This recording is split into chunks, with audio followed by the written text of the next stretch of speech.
So, hi guys! Another end sa ating consultancy work for today. Today is January 29. So, sa daily income natin, we earned 1,200. So, lagay ko na dito. So, ito yung income natin for today, 1,200. So, nalaan na yung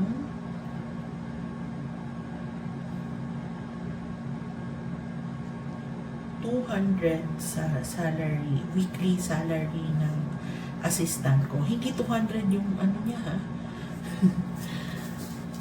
As in, super gaan lang ng work niya. Tapos, so, every week ko siya sinasakuran. So, actually, hindi siya sahod per se. Nasa minimum wage po siya in 100 per hour. Pero walang labor, like 4 hours a day lang siya, twice a week. So, parang allowance lang siya. So, anyway, ito yung teka, 200, meron tayong ika-count na ito yung kita natin for today.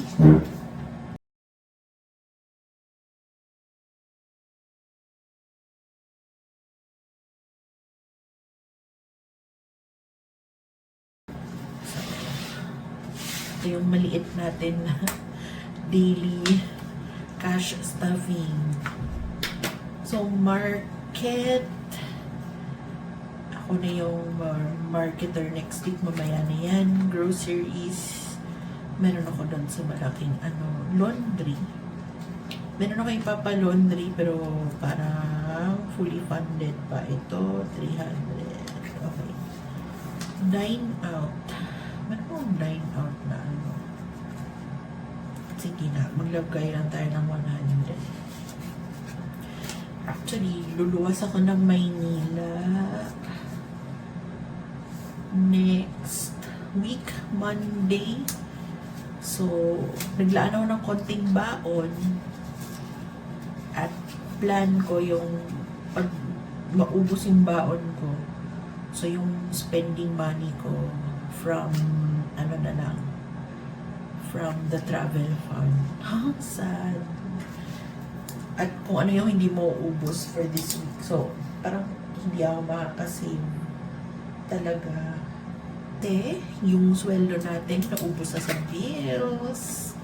So, meron pa naman akong spending na 250. Diyan lang siya. Kasi ito, spending ko pa to. So, yung sa spending ko kasi yung kape, yung transportation ko. So, ito, hindi natin to na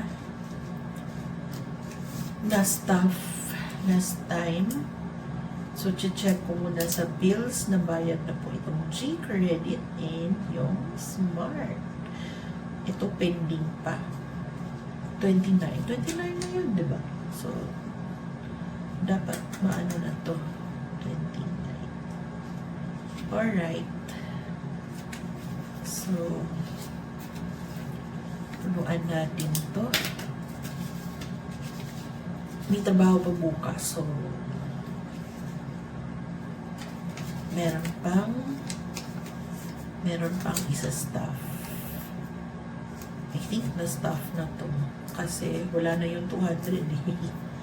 So, para sa loans ko, para ngayong araw, 129. Galing dito, plus 100. 100 lang yung on hand eh. Yung bills. So, siya, 10% ng 1,000. So, merong tigwa 100 ng lahat. Para everybody happy. Ganon. So, ito na rin na deposit. Pag merong bilog, meaning nalagay na siya sa sinking fund folder. And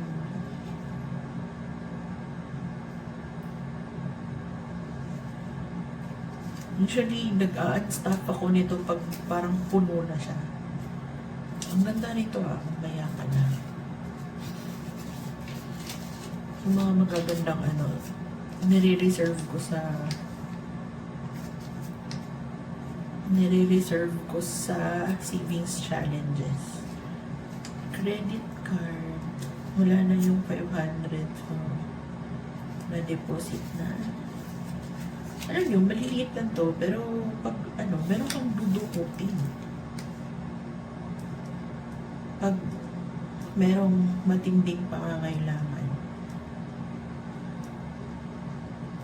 or like merong kulang. So, ayan. Loans, bills, credit card. Dito lahat sa, dito lahat sa bills. Yung bills natin for January, yung home credit na lang. Tagal matapos ng home credit. Hindi ko talaga nire-recommend na mag-loan kayo doon. Nakakaloka. Yung project of the week natin, yung pang-sweldo ng helpers. Meron naman akong konting naipon na, but we'll add sa helpers pa rin. So, plus 100.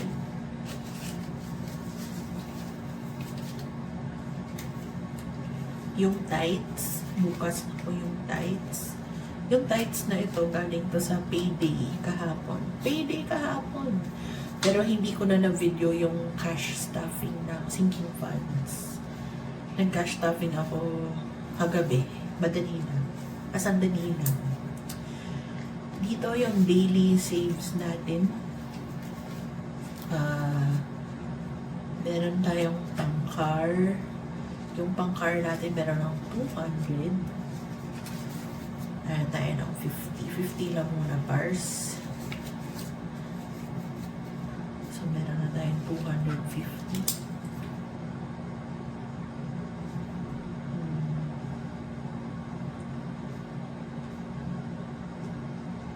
Then, low priority pa naman. Daily saves, ito yung para sa sinking funds. So, another 50.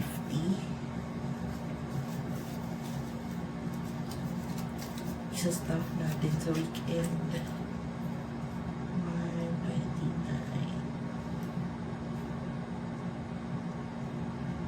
So, maging 200. At saka sa travel, baka magiging ano ko na lang ito. Allowance.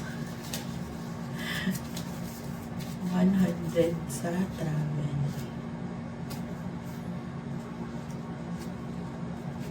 So, ayan,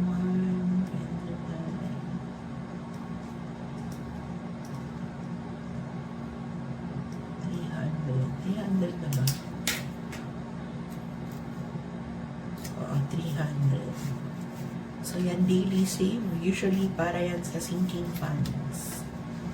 Na aside sa provision every sweldo. So, ayan. Yung natira natin is 300 mapupunta sa ating baon. Wait. Ano muna natin pa? Sana ba yun napunta yung mga hanggang dine out lang eh. Yung bills. So, merong loans, 100, CC, 100, ano nga itong isa? Loans, CC, at bills. Yung bills, ito yung magpa-fund sa 1 month ahead na sinking funds. Yung nasa transparent na binder. Sa project of the week, yung helpers, merong 100 additional. Sa daily save, yung travel, 100. Yung daily save, 50, diba? 50 at saka si car, 50. Total, 2, 3, 4, 5, 6, 7, 8, 850, 900. 900. Tama ba yun? Ba't meron akong naiwang 300? Nandito na naman tayo sa isang confusion. Girl math eh. 1, 2, 3, 4, 5, 6, 700. Oh, 900.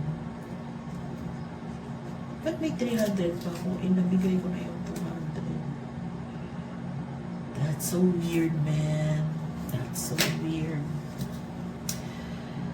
Ay, naku, ewan ko. Ewan ko. Hindi ako marunong mag-accounting. Pero tama naman, di ba? Travel, 100. Daily saves, 50. Meron ba akong minerge na funds? Wala naman, di ba? Tapos 50 din si car. Tapos si helper lang yung helpers na may 100. Tapos dito tagwa 100 each. Silong CC bills. Ano ba? Tapos isang ano lang, si dine out lang. But ganun. Anyway, hindi ko alam. Ayoko nang mag-isip. But I'm happy merong extra na 300. Ito yung back to bank ko. 8,000. Magbabangko ba ako? Nagpabuo lang ako ng ano eh. Ito, 650 to trip to Manila. 1, 2, 3, 4, 5, 650. So, lalagyan natin na ang 1, 2, 300. Arrange natin. Excuse me. 1, 2, 3, 4, 5, 6, 7, 8, 950. O, ayan. May pang-grab na ako from airport. Sad naman. Mahal kasi ng grab. Excuse me. Mahal ng grab. So, nag-add tayo ng 300. So, meron na tayo 900 pambaon para hindi ko masyado magasto yung ano, hindi ko gagastusin yung excuse me, hindi ko masyadong gagastusin yung travel funds ko na nasa GoTime kasi yun yung plan ko na gagamitin. So anyway, that's it for today. See you on our next saving, budgeting, cash stuffing, condensing, etc. Bye-bye! Sana makasave kayo ng marami.